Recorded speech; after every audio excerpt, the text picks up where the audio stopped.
Some people feel fantastic when they first wake up. Yeah, that's great. But if you're someone who gets more energy and motivation as the day goes on, well, maybe you want to try to fit in your 20 to 30 minutes later in the day. So we have to really look at how does your life work? And then, of course, you have all your other commitments over it. So if you're a night person and the only time you have to work out is in the morning, then we have to work with that too. So I just want to say welcome to my online home. I'm so happy to have you here, and I'm so excited for this conversation. So thank you, Stacy. I'm so happy you're here. Yeah, thanks. I'm in the confines of my mother's office, but hey, it's in the States. I'm excited to be here. Yeah, great conversations. I mean, think about it. How many great conversations have women had in the bathroom? I Waiting know. at line in the bathroom or when everybody's in the stall together. So great conversations can be had, pretty much anywhere. So no Exactly. worries on that. There's a lot to unpack, and I want to start with this idea, and it's so in the zeitgeist right now that women are supposed to be going through menopause are supposed to be leaning into more strength training. Yeah. So what I would love to do is start off with, like, if you were talking to a 50-year-old woman Mhm. who's maybe at the tail end of perimenopause, starting to go into those postmenopausal years. She's been through it all, the whole transitional experience. What would you tell her about working out? What are some of, like, the tried and true principles that she needs to know about her 50-year-old body? That it is not what her 48-year-old body was. Ooh, that's good. I mean, we go through like, I feel like perimenopause every 6 months is different. Like, your body changes Oh, so true. rapidly, right? So that Yeah. when you get to the tail end of it and you're starting to come out the other side, it's completely different than what you've just experienced, which is completely different from what your body was when you're, like, in your 30s. So if I'm looking at someone who's 50 in the tail end of perimenopause, I always pull out the big rocks. I'm like, "Okay, so the 3 big rocks I always look at is sleep and sleep quality, because that's super important. We don't get any kind of metabolic or psychological or any kind of health control unless we have really good sound sleep. Then we look at physical and mental movement, and that's where strength training comes in. And then the third one is the big rock of nutrition. So if we're looking at those and we're looking at sleep, part of sleep is circadian rhythm, right? So we need to look at Mhm. if we're exercising, if we're eating, and how we're working our circadian rhythm. If the big rock of exercise for postmenopause and late perimenopause is strength training, we have to really look at that. Like, okay, what time of day are we going to Mm. do that? We want to Mm. have it work with how you feel, right? Some people feel fantastic when they first wake up. Yeah, that's great. But if you're someone who gets more energy and motivation as the day goes on, well, maybe you want to try to fit in your 20 to 30 minutes later in the day. So we have to really look at how does Yeah. your life work?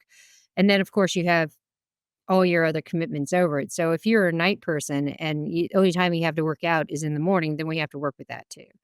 But it's really trying to find that and understanding that strength training isn't something that you're just going to do a 6-week block of and then be great at it, right? So I Yeah. have to get people to understand that if you don't have a history of strength training, I'm not going to throw you in the gym and tell you to do deadlifts, right? We want to phase you in, and that phase in could be up to 6 months of doing higher rep, lower weight, body weight movement, that kind of stuff, so you understand where your limitations are, if one side's weaker or the other, what your range of mobility is, what your confidence is, and we slowly build load over time.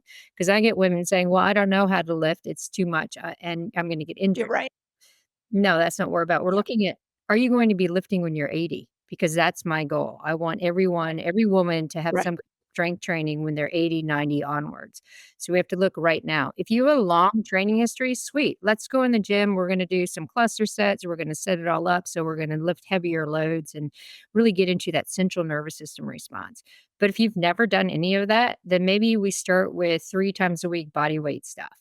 And then we add load with Right. backpack. And then we look at using some kettlebells, and we slowly build as people get more and more confident. But I think the critical point here is we've all grown up with the strength training is bad because it gets you bulky, and you want to do calories in, calories out. How much cardio can you do? Yeah. And I really wanna try to get women to change that narrative and understand this strength training isn't just an exercise, it's a way of life, because if we're thinking about lifting loads, growth, Mhm. being independent as we get older, we have to challenge our muscles, specifically our central nervous system for that motor pattern. Because when we're getting into Mm. that perimenopause, postmenopause, we're not looking at doing the higher reps to build muscle for muscle, quote, Mm. hypertrophy, because we don't have the impetus really for that. What we want is central nervous system. Because if we're looking earlier days when we had lots of estrogen, then we had an impetus for really strong muscle contractions, really fast muscle contractions for speed and power. And we also had an impetus for building lean mass because estrogen is tied to all of those factors. When we lose it, we need to find that external stress that's going to create that same adaptation. And that's through the central nervous system. So if we're looking at lifting heavy loads that we're failing by the fifth rep, Mm.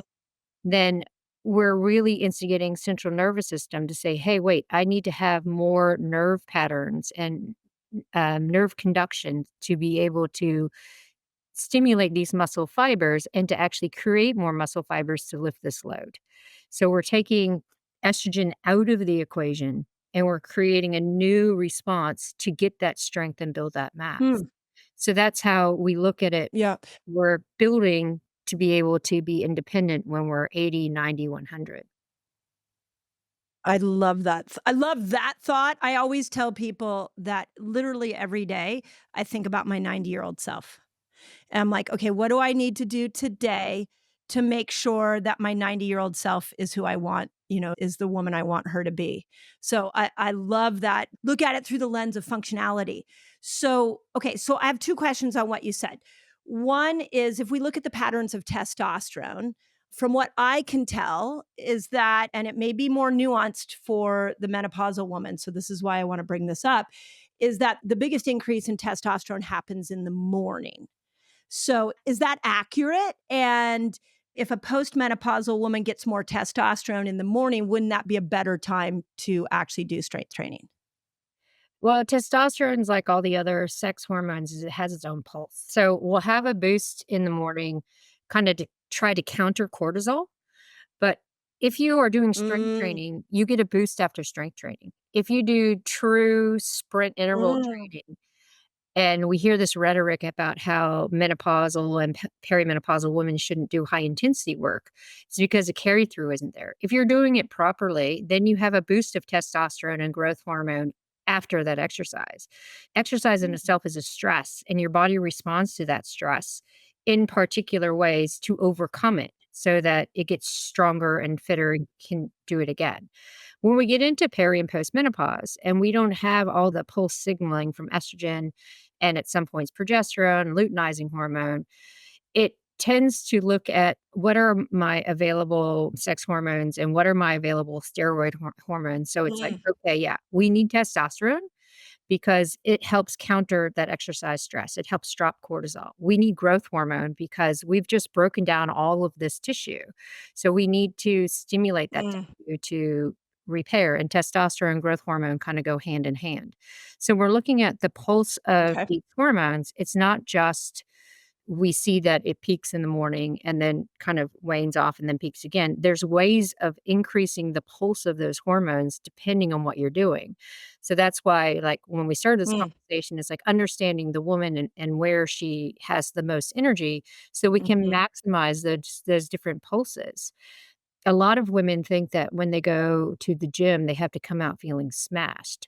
A lot of times, if you mm, yep, doing the strength training properly, and you're not doing a metabolic stress of 10 to 12 reps, but you're actually staying on the lower power end because it's a central nervous system response. You come out feeling really good and relaxed because you get that growth hormone, that testosterone, and a subsequent parasympathetic mm, response. So you don't come out feeling smashed. You come out feeling like, yeah, I feel worked, but I feel really good. And that's where we find like low energy. This is a way of increasing that energy and feeling like, yeah, it's more oh, because it's the brain effect, right? So you're like waking up the brain from that right. central nervous system. So you do a heavy load and then you're like, I have clarity. I can do something else. Right. So, okay, so did I just hear then I'm 54, there would be no need for me to ever do a 10 to 12 rep set with my weights. I should always do the heaviest I can possibly lift in 5 or 6 reps. Yeah, but we have to periodize that too. So when we're looking at what's the best, like, optimal range for so you're 54, um, you wanna have the base of it in that lower rep range, right? So you don't ever wanna go over 8. What I try to get people to understand now, because looking at something like 1 repetition maximum is too hard to figure out, and your 1 rep max changes Yeah. depending on how strong you feel. So I say, okay, you want to go in and you want to look at doing your weights with 2 reps in reserve. So that means you do enough of a load so that you could possibly eke out 2 more reps at the end with good form. Mhm. That's it. So, Mm, that could be okay. 6 reps, it could be 8 reps, but don't go over the 8. And this is how we can really Okay. load it and keep it in that power based range based on how you're feeling in the day and what you can do. So we look at starting that way, and then we can go into different, like, macrocycles, microcycles. What are you doing in the week? What are you doing over 4 weeks? How much loading are you? Where's your deload? Are we doing 5 reps? Are we doing 3 by 2s? Are we doing cluster sets? There's so much you can do within the programming there to stay With in it. that bottom Yeah. part without ever having to get into that 10 to 12 rep range. So then where does cardio fit in at all? 'Cause I will tell you again through my 54-year-old postmenopausal lens, I definitely notice the calm when I do really heavy weightlifting. Like there is this sense of like, whoa, somebody just gave me like a whole bunch of progesterone. Is that what it feels like? It's like a chill pill. It feels incredible. But then when my brain is racing, if I go for a walk, I love to run. I was a competitive tennis player, so I love to go run. And it just is my mood. It enhances my mood and brightens my brain. And I think that in the cultural conversation around strength training, we've sort of lost well, what does cardio look like to benefit the menopausal woman? Mhm. And for me, I've gone from running long distance to walking long distance to hiking to rucking to, but there's still a different feel I get in my body when I do cardio. So what do you recommend for cardio for menopausal women? Yeah, so we look at polarizing your training. So we hear all that rhetoric about the zone 2 stuff, and to me, I'm like, Mhm. no, when we look at the basic physiology between men and women don't need to do a whole bunch of zone 2 to get the benefits that is purported for zone 2 of increasing free fatty acid use, mitochondrial use, all that kind of stuff. I tell women zone 2 is your soul food. Like, I come from an endurance background. I've Mm, raced Ironman, Xterra, bikes, everything, right? So, I get a bike, I go out for hours, I love it. That's my soul food. I get lost, I come back, I feel fantastic. But mm, that's not optimal for this 50-year-old body, right? And it's yeah. not optimal for women who are trying to lose abdominal adiposity, who are trying to get better insulin control, who are trying to change body composition. We need to look at that high intensity work. The stuff that we've been pushed Mm, away from doing just from a cultural mhm, nuance, the way we've grown up. So when we're looking at true sprint interval training, this is 30 seconds or less, as hard as you can possibly mm, go, like full on, full out. okay. The best way I can teach someone to do that is on an assault bike, where you're looking at arms and Oh, legs yeah. against resistance. Like, everyone hates the assault bike, but 30 seconds, you're Yeah. I blasted. was just gonna say, my trainer pops me on that, and I'm like, "Oh, fuck, we're doing the assault bike again?" I know. Yeah. So I make people chase meters. I'm like, "How hard can you go for 30 seconds?" And Yes. usually have a couple of friends around, "Go, go, go, go, go," and you see, and then the next one, which is 3 or 4 minutes later, because you want 3 to 4 minutes recoveries, you're chasing the meters to try to push a little bit Mm, harder. Most people are like, "Oh, I can do mhm. 3 to 5 or 8 of those." It's like, "Oh, we'll see," because usually it's like 2, and they're like, "Oh, I'm done," because it's hard. That's what sprint interval Right. training It's is. hard. Yeah. So when you're Yeah. doing that, you're creating an epigenetic change within the muscle Mhm. to open up more of what we call the GLUT4 protein gates, which are the way that carbohydrate and glucose get into the muscle cell without insulin. It creates it over Mm, the course of 3 to 4 weeks of doing this kind of work. Now all of a sudden you have better insulin control because your body has said, hey, skeletal muscle is more sensitive to carbohydrate. We have more of these proteins that translocate to bring carbohydrate in. We don't have to rely much on insulin. When we look at high intensity interval training, which is just a step down from the intensity, where the intervals are 1 to 4 minutes at 80 to 90% with variable recovery, this is more of a mitochondrial response where we're looking at increasing mm, the capacity of the mitochondria to use carbohydrate and use free fatty acids to reduce those free fatty acids that are circulating that get wrapped up by the liver and stored as visceral fat. So this is how we're reducing the mm. conversation of the visceral fat in the body. The combination of the two is really, really important for metabolic health and body Yeah, composition. If we're doing that long, slow stuff all of the time, it's not a hard enough exercise stress to create these adaptations that we need to have that got it. estrogen, progesterone, and to some extent testosterone used to do for us. We're looking for that external stress that is above and beyond what the body can usually, understand so that it creates all these new feedback pathways to benefit our metabolic and our psychological and all of these responses that go to shit when we hit peri and postmenopause.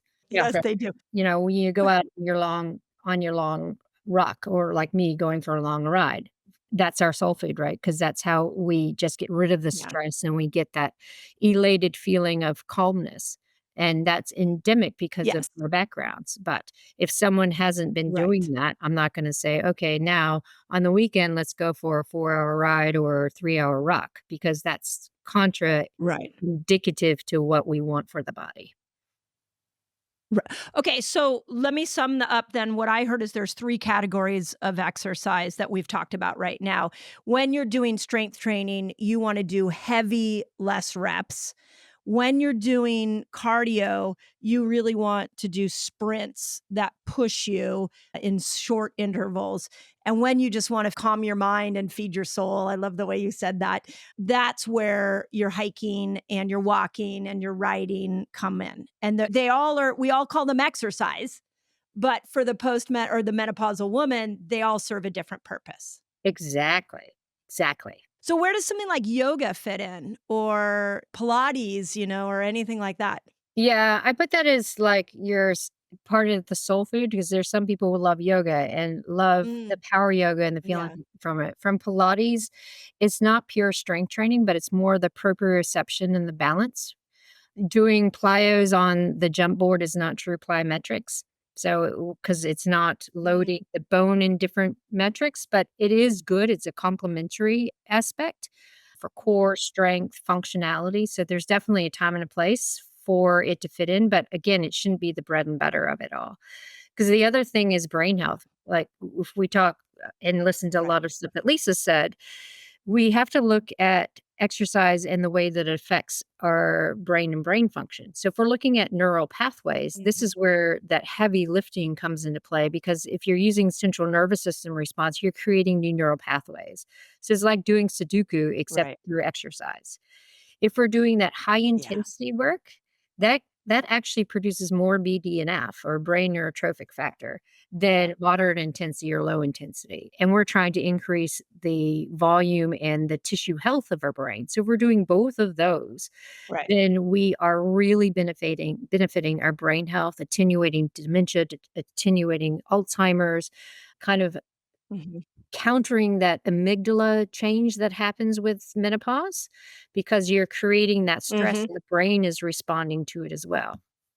Yeah. She brought in our conversation, she and I talked about this grandmother hypothesis. And you've heard her talk about that? Yeah, yeah, yeah.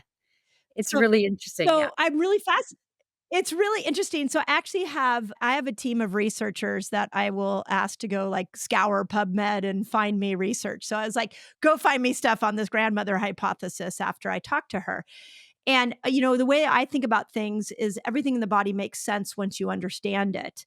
And so, in the grandmother hypothesis, there were two things that really were brought to my attention. One is that the postmenopausal woman was meant to go out and forage. This is what Lisa explained when I brought her on, is actually meant to go out and forage for food to bring back to the cave while the hunter and gatherers were out trying to get a kill. So, in that, there has to be a fitness benefit that we see in those postmenopausal years, that our body is moving towards a different type of fitness because our brain changes so we can take care of the culture. That's what Lisa brought to us. But this fact that we were meant to go out and forage and pull tubers out of the ground, that's the part of the grandmother hypothesis, means there must be something that our body was meant to do differently from a fitness level. Do you see where I'm going with Yeah, this? yeah. And we also look at it, it's like when we look at the human body itself, it was designed to move, right? It's designed Mhm. to have bursts of activity and to also go long and slow. But our society has globalized this whole sedentary aspect. And when we look over the course of generations, it's an epigenetic change where now we're seeing things like obesity is just a given in certain family streams because of these genetic changes. So when we're looking at history and we're looking at how the metabolism and everything has changed, yes, right? So we see that metabolism and everything has created this let's go slow and long and have lots of endurance, part of Mhm. the grandmother hypothesis. And we look at biomechanics and we look at when you take those hormones away, yes, we're really good at fat burning, going along and slow, but we don't have to be that way because when we're looking at the highest and fastest growing population in like ultra endurance are women who are 40 plus because they're naturally falling Ah. into this go long and slow. But we lose fast twitch fibers quickly as we age, both men and women. But for women, we end up losing more because we start with less. And this is where if we Mm. using exercise as a creation of a different type of response, lactate metabolism is really, really important. So if we look historically, we would get lactate from sprints we'd have to do to get away from animals or, even regardless of what age. So you Right. lose lactate. And that's really important for brain and heart health because that's a metabolite that the brain and the heart really use. So we look at some of the sex differences that are coming up in things like Alzheimer's. It has to do with the plaque development and lactate metabolism. So if we're looking at doing sprint stuff for, neural pathways and attenuating Alzheimer's, we have to also look at the fact that we want to produce lactate to keep glial cells, Mm. the neurons working to keep the brain conversation going. So this is Mm. where we're looking historically, yes, the grandmother hypothesis makes sense. But as we go through what's happened from a global standpoint of sedentarism and the more we know about aging, we don't have to age in this sedentary fashion to create all of these health issues that keep coming up that are such a burden on the public health system and Yeah. burden on insurance, right? And Yeah. we see it all the Thank time. you. I Yeah. come back to the States, I feel like I have everything if I sit down to watch the evening news. I have diabetes, I have shingles, Right. I have all this stuff, right? Because that's Yes. what's being thrown at us. But if we understand physiology and we understand the body is very plastic, we have neuroplasticity, we have skeletal and muscle plasticity. Let's create these adaptive changes that allow us to have better metabolism to keep moving forward, to maintain our power, our speed, maintain our balance, maintain our bone strength, because we look at history to learn from it. But I don't think people Right. do. A lot of people Right. looking at history and saying, "Hey, this is what we have to do. This is what's coming up." It's like, well, actually, no. Look at history, Right. learn from it, and now we have all this other evidence and information that we can apply to have better longevity and like not be the burden on the public healthcare system. Yeah, yeah. I am so with you on that one because this idea that as we age, we slow down and diseases kick in. A, that's a horrible life to live, but then B, it is a burden on our healthcare system.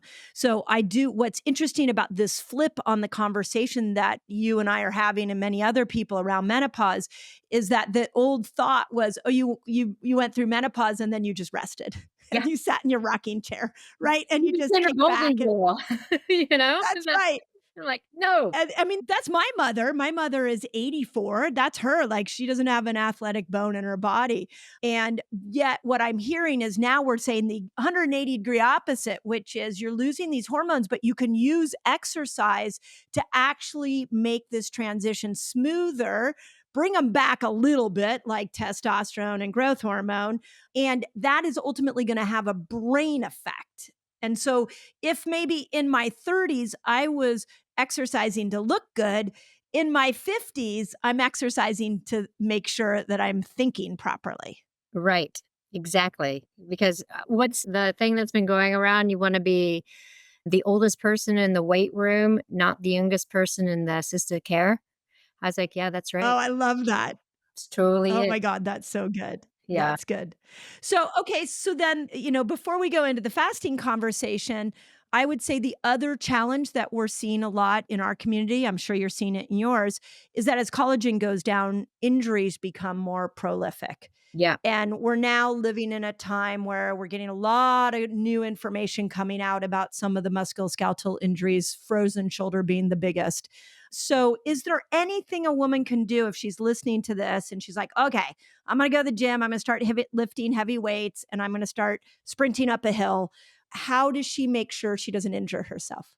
Yeah, soft tissue injuries, big, huge thing. Plantar fasciitis and frozen shoulder are the 2 biggest issues, right? Because 'Cause they're all soft Yeah. tissue tendon stuff, and we know how Right. estrogen affects that. So, one of my good friends is Kelly Starrett, and he started Mobility WOD stuff and now has the Ready State, and he's looked a lot into tissue health. So Mm. I've turned to him and his wife, Juliet, to understand a little bit more about tissue health. So we're looking at a little bit of blood flow restriction through what they call voodoo flossing. So it's a kind of like a TheraBand, but you have the ability to wrap it around the joints of interest and do range of motion stuff with that wrapped, and then remove it and do Mm. range of motion again. And it's a blood flow response that then increases the actual blood flow to the joint, so you have better range of motion, so that it reduces the friction in that cartilage issue, as well as enhances the I guess, the responses within the tendon, because now you have more blood Mm. flow there. So I have women really like, if you have arthritic or onset of arthritis in your knees, then we do voodoo flossing before squats, or maybe we actually keep the band on as proprioception for squats. If we're gonna do sprints, we have to do a really, really good sound warm up through mobility. So mobility becomes a key functionality. So this is your femoral, Okay. this is your looking at range. Mm. It's not your static stretching, it's actually getting into the full joint and joint capsule. So there are different Okay. techniques to really like pull the joint capsule, get more blood flow around it to enhance Mm. the tissue health in and around the joints. And this is Okay. how we look at avoiding soft tissue injuries. And then if you do have a Right. tissue injury like plantar fascia, then there are specific things you can do with voodoo floss and with different types of massage to really enhance the blood flow to those tissues. Right. Is that like BFR bands or Katsu bands? I've Mm, seen not both of those, or is not voodoo quite. flossing something different? Yeah, looks really Okay, similar. I was interesting. like, I wish I was in the other room because Interesting. I have one in the other room and pull it out and show you. Yeah. But yeah, No, go it's a look it up. yeah. Yeah. And I love that idea because I do think if we're gonna start to have a whole culture going through menopause and strength training, we don't wanna end up with a whole culture of injured women. And if it gets too many injuries, then all of a sudden now women are like, "Forget it, I'm going back to the couch."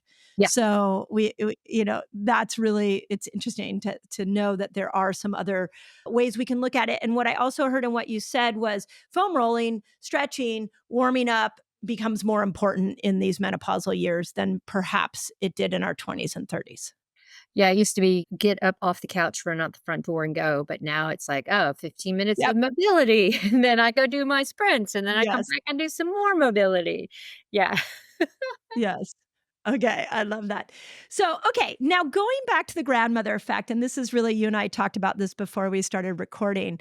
One of the things Lisa said that has my brain really fascinated is that as women go through menopause, our brains become less sensitive to glucose and it becomes more preferential, more receptive, I should say. I want to be really careful with the words I use, to ketones. So, of course, my fasting brain was like, well, that's interesting. So then there is a place for fasting in the menopausal experience because keto can help supercharge our brains. And that's honestly what we see in our community. So many women start fasting and they're like, they drop weight and their brain comes back online. And then on the flip side of that, I've heard you talk about how it's hard on the menopausal body because of the cortisol stimulation of fasting. Mhm. So what I'd love to chat about is there a middle ground here between getting our brain some ketones and not letting cortisol get so high that it tanks all the other hormones? Yeah. What are your thoughts? So I come from it from like my lane is the active woman, right? So I know that Mhm. most women are underfueled anyway. The way that I come from it is looking at the chronobiology, like we started the conversation. And if we look, cortisol peaks a half an hour after you wake up and then it dips, and you have these pulses throughout the day. So we need to have fuel available to kind of stimulate the hypothalamus to say, hey, you know what? There's nutrition coming in, and we Mm, can have better appetite hormone control and we can drop cortisol. What I do tell women is that we have to go back to quote normal eating, where you have breakfast within a half mm, an hour to drop that cortisol, stimulate the hypothalamus, go through the day eating really good quality foods, making sure you put a precedence on protein, and then you don't eat after dinner. So you have that overnight quote mm, fast, which is just normal eating.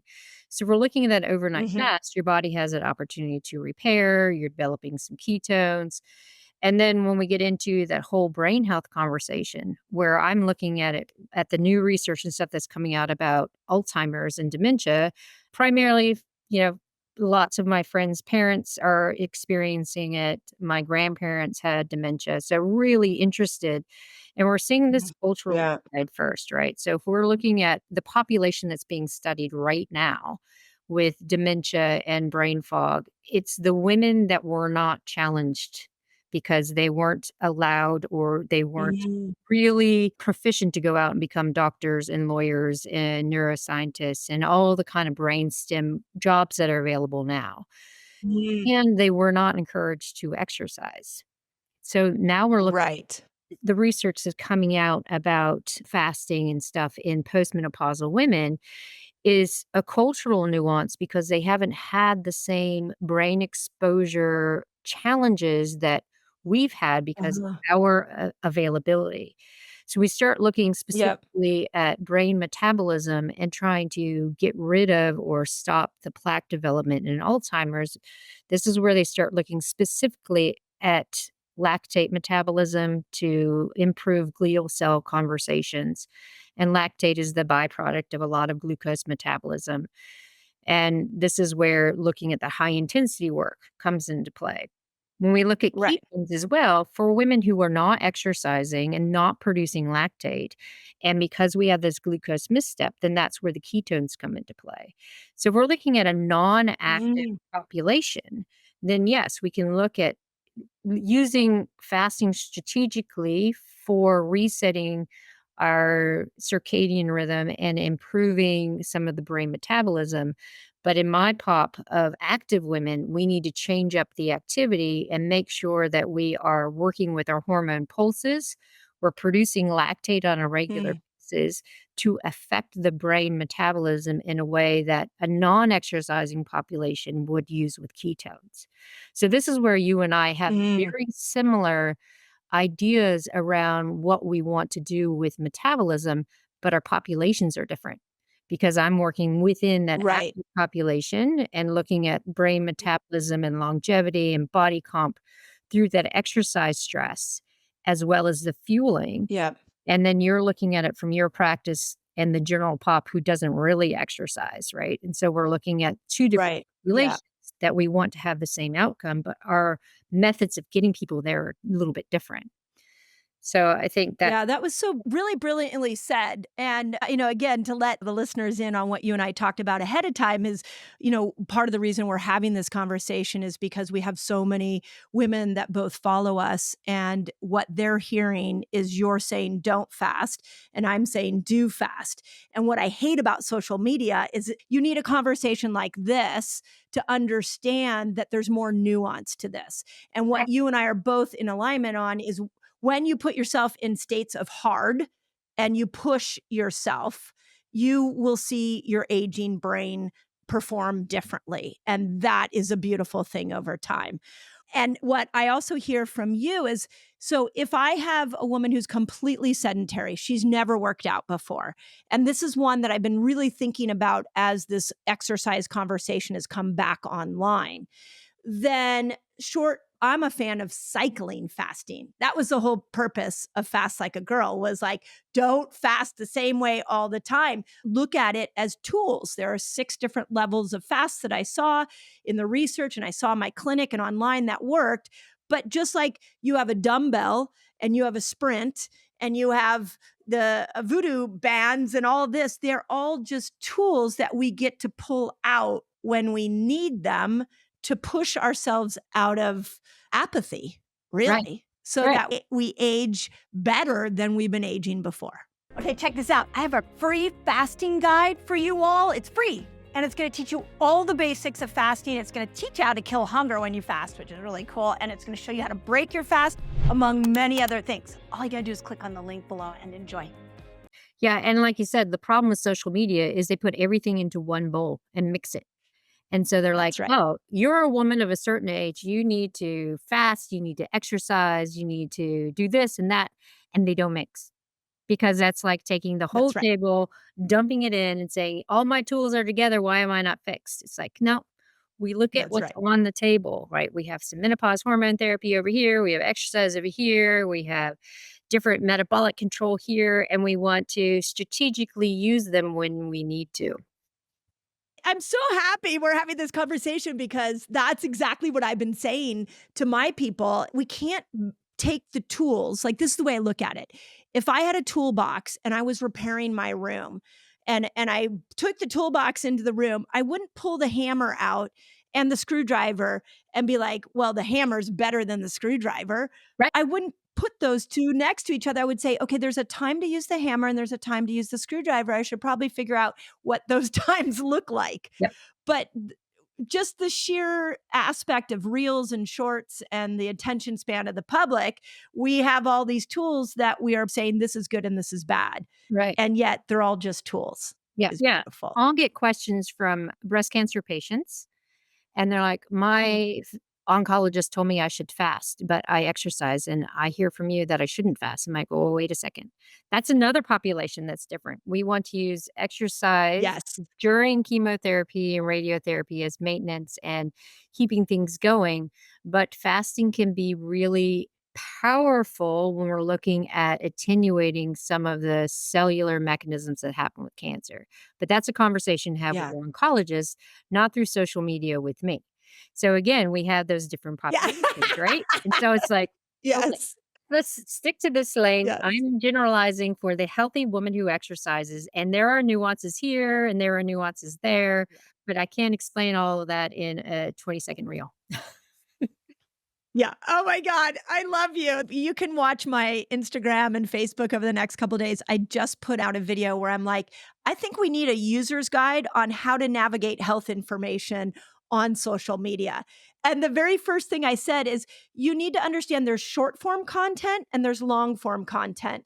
And if you're going to build your health strategies around form content, you're really in for suffering Yeah. because it's just little snippets of information. Head on over to somebody's podcast, their YouTube, their book, like listen to the longer conversation so you actually get more context to this information.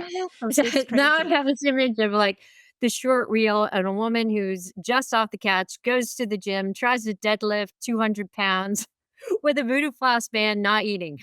And then That's right. those are all short reels right there. That's right. That's what's going to come out in the reels from this podcast. That's exactly what's going to happen. That Yep, was so good. exactly. That was so good. Or- So, okay, so then this leads me to the thought, which is, do you eat before you work out? And now I will tell you, you actually have changed my mind on that. Watching the reels on you, because I came from the era in my younger self where, do you remember that book called Body for Life? Yes, I do. And the guy gave away like $1 million for the people who lose the most weight. And his number one strategy is work out on an empty stomach because it Right. forces your body to go find. And it worked in my 30s. And Mhm. then when I started to try to lift heavier weights, I was like, oh, this is not working to go in a fasted state. Right. So, can you talk about proper nutrition going into a workout? And then what's our recovery meal look like as well? Yeah. So, as you know, when we have our hormones working for us, we can get away with a lot. That's why we look at all these trends and people are like, I don't really have an issue. What are you talking about? But as we get older, our bodies become more sensitive to things. So, eating beforehand is Yeah. really important. Now, I'm not saying a full meal. We look at the research and we see Mhm. that 30 grams of carbohydrate with 15 to 20 grams of protein before a session that has cardio and strength is optimal. Because what we're doing is we are now Mm. telling the hypothalamus, which is really where our energy systems are, that there's some nutrition coming in so that we can raise our blood sugar. We have enough nutrition coming in so that we can hit intensities and the hypothalamus doesn't go, "Oh, shit, we gotta start conserving because here's this big stress coming in. We don't have any fuel, so let's start Mm. turning the thyroid and everything down." So we need that, and as we get older, it becomes really important because, again, the first thing that goes as we get older, exercising fasted, is lean mass, and we know that it's so Mhm. Yeah. incredibly hard to build and maintain lean mass. Not only that, Yeah. since we are losing our hormone pulses, our estrogen, progesterone pulses, because we're Mm. flatlining, the hypothalamus is in a little bit of a dysfunctional state because it's like, hey, wait, I don't have to create this pulse every day, but I still have that stimulus for it. So you're bringing food in to also let the hypothalamus work a bit better. So if we are having that Right. little bit of nutrition before we go to the gym, brain is on fire, central nervous system is working, we can get more out of that workout. And then within 30 to 40 minutes afterwards, we want to have a good hit of protein with a bit of carbohydrate. Protein more important so Mm. after strength training. We need about 40 grams as women who are postmenopause because we're more what we call anabolically Okay. resistant to exercise and food. So we don't get Right. the same signaling with that 20 to 25 Mhm. grams.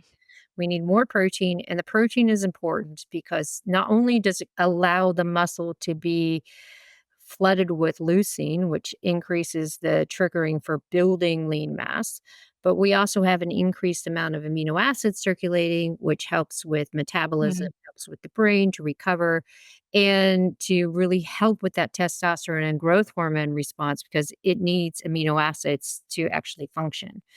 So when we're looking at it from that whole recovery standpoint, we need some fuel.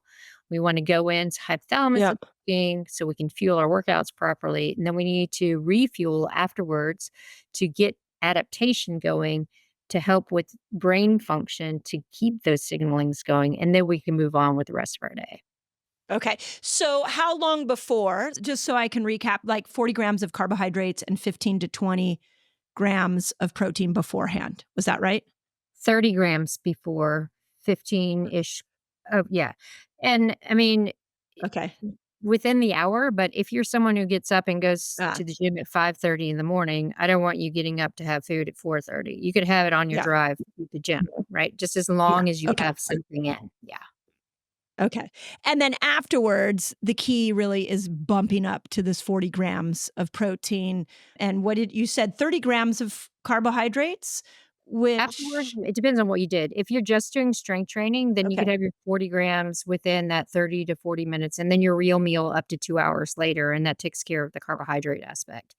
If you've got done it. like a high intensity session and you've done a lot of fuel depleting type work, then you do need to look at Right. getting that 40 grams and probably around 40 to 50 grams of carbohydrate. So it's almost a 1-to-1 Okay. ratio post exercise. And I mean, some people split Okay. their breakfast as well. So they'll have some before and then the rest Mhm. of it after. Mhm. So it's not increasing total Yeah. calorie content, which people get worried about. It's just really manipulating your Yeah. food intake. Okay. Yeah, I go to the gym, and if I have to run errands afterwards, I have a pack of beef sticks that I keep in my car, and I'm like, "Okay, I'll just eat a bunch of beef sticks to try to get to that protein level," which actually brings me to the next question, which is what do we do with our plant-based friends? Like, where does plant-based is there a room for you're plant-based? Amazing. Yeah. Okay, tell us, Yeah. because I am a believer that there's a win in all of this. We have to pull these pieces out and have deeper conversations about them. And I've seen a lot of postmenopausal women that are plant based that are really healthy. So Mhm. you're plant based. Talk about this. Yeah. So, I mean, I've been plant based since I was way before the Oh, trends. wow. My Yeah. high school biology teacher took us on a field trip to a pig slaughterhouse, and that kind of did it for me. And you were And you were so done. I was done. And growing up in San Francisco in all of the kind of like I went to high school outside of the hate. So there's lots of hippie influences. So Oh, yeah. that's my and environmental stuff. So yeah, all the stuff that's trendy now is kind of why I went when I was 15 with but throughout my Right. academic and athletic career, looking at protein intake hasn't really come up until about the past 10 to 15 years. And we're starting to see more and Okay. more of plant-based stuff out. And it's not about mixing amino acids, it's about maximizing your protein intake. Mm, So when we're talking about plant-based okay. post-exercise, it's the leucine content that's really important.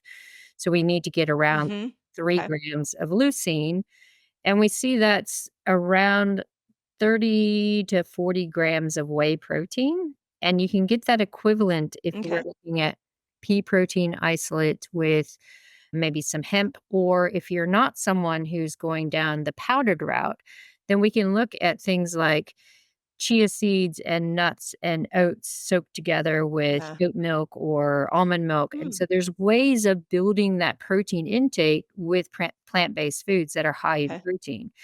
But a lot of times we don't think about things like you can have a whole plate mixed of grains and nuts and seeds and green peas and Mm, edamame, and you can get 40 to 60 grams of protein right there. So, there's ways of right. doing it when you are plant-based, but you kinda have to think outside of the box, but it's becoming much, much Mm, easier now with the awareness of all mm. the environmental factors and health factors, so easier now than it was when I was 15, that's for sure. Yeah. So I love this conversation because it's funny. We have a fasting group on Facebook called the Resetter Collaborative, and it has like over 100,000 people, and they're very active. The thing that shocks me is the carnivores and the plant based people, they fight with each other all the time. And when I look at food through a hormonal lens, I'm like, okay, fiber is so important. Super. Like it helps us, right? Yeah, We that cannot lose microbiome. sight of yeah, and Yeah, nuts and seeds, like, so important. So, if I'm over here focused on all this meat, where am I making room for enough fiber from a hormonal lens? Super important. But then when you come over and you look at the omnivores, they're like, "Well, how are you getting all your amino acids?" I know. And so you end up in this conflict of interest. And so I actually am putting out another book. It's a I call it a food book in the fall, and it's called Eat Like a Girl, and I hired 2 chefs. I Cool. hired a plant-based chef and I hired an omnivore chef, and they're both have their expertise, and I was like, "Okay, make me some recipes." And they're incredible recipes, and there's room for both. Yeah. So, I think Absolutely. that fact that you're out there talking about muscle and fitness and you're plant-based is really important to highlight. It's just what I heard from you is you need to be very aware of the combination you're putting together. Is that what I heard in your statement? Like, Yeah. Yeah. get a good variety Yep, of these. absolutely, and it falls into the whole gut microbiome thing and the fiber thing that we Mm, see as one of the biggest changing factors in about 3 to 4 years before that one point in time menopause. Like, there's a lot of research coming out yeah, because as you're losing hormones, you're losing a lot of the diversity of the gut microbiome, and the way you counter that is with fiber. So right. when I see the carnivorous diet, I'm like, "Oh my gosh, what," like, the first thing to go is Yes. your gut microbiome. Come on, people, let's be real. Yeah, And you don't wanna, like, right. get into the full nuance of just full plant-based and then nothing either, right? Because then you can get into being too full before you get everything. So that's why when I talk about Yes. being plant-based, you have to be very conscious of what you're eating and how it fits together so that you're getting everything that you need, but you don't end up being too full before you get what you need. So I've written, like, in some of our groups, like with Haley Babcock and our Haley Happens Fitness, we get these conversations all the time. So I'm like, okay, here's a Yeah. day in the life of a vegan. Here's the day in the life of someone who eats meat. Here's a day in Mm, the life of someone who eats dairy and eggs. And they all end up being between 150 and 160 grams of protein, sitting right in that 2,200 to 2,500 mm. calorie. And people are like, oh my gosh, really? We can do this? I'm like, yes, we can do this. It's just being aware of Yeah, how, I love that. yeah. Oh my god, I love that. Okay, so just so the plant-based people know, what are some of the leucine-rich plants that if you wanna trigger that leucine get that leucine amount?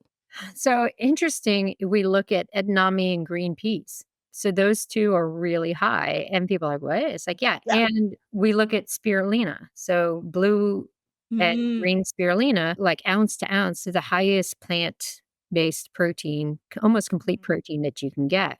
Plus it has iron. So if you're looking at making a smoothie, okay, well, you know what? If you put in frozen green peas and you put in some chia seeds and you put in some blue spirulina plus some berries, you don't even taste the green peas, and all of a sudden, here's your 40 grams mm. of leucine-rich protein.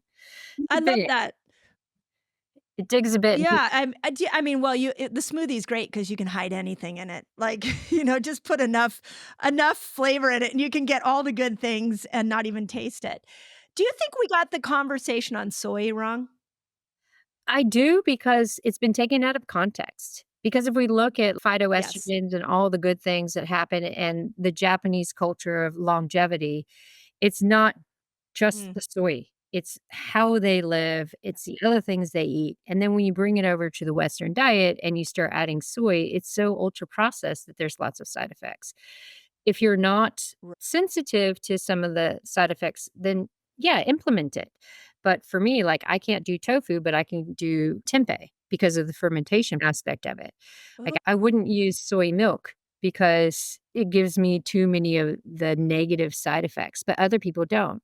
So the Western idea of soy is very nuanced as well, because unless you are really mhm, following the ethos of the Japanese lifestyle and all the benefits it has, then you could potentially have mm, issues with soy.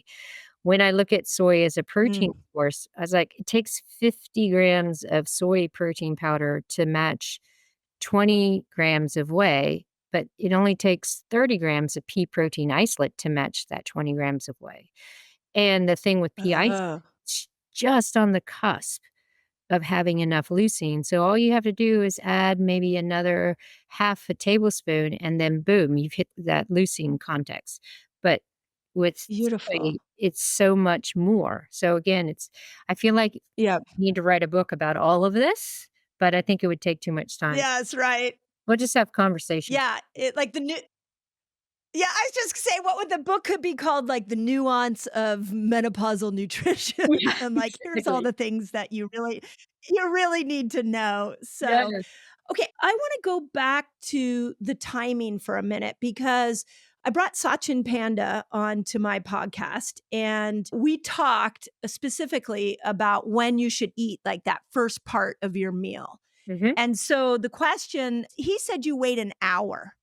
And what you said is within the first half hour. So, just so because this shows up all the time, because we talk about fasting windows and eating windows within my community. And I'm like, you get to choose where your eating window goes. Like, fasting doesn't mean you skip breakfast. In my opinion, the best thing to do is eat in the light. And when it gets dark out, don't eat.